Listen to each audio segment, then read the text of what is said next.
Dostlar, bir daha hər vaxtınız xeyir olsun. Bu da bizim növbəti nailiyyətimiz, növbəti uğurumuz.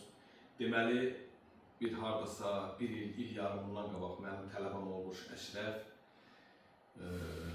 müəyyən bir vaxt getdi başqa yerdə bərbər işlədi. İndi hal-hazırda bizim komanda ilə işləməyə başladı inşallah. O vaxtda mən sertifikat tələbələrimə vermədiyim üçün indi hal-hazırda sertifikatı yeni təqdim edirəm Əşrəfə.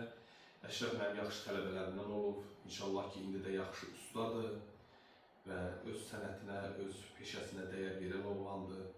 İnşallah ki, Əşrəf xeyirli olsun. Birinci növbədə sertifikat sənin üçün düşərli olsun. Allah uzun bərəkətli bol eləsin. Həqiqətən yaxşı qardaşsan, həqiqətən yaxşı sənətkarsan. İkinci növbədə də inşallah ki, bizim komandada gəlib işlədiyində xeyirli olsun. Allah yolu açıq eləsin. Allah sənin canını sağ eləsin, qardaş.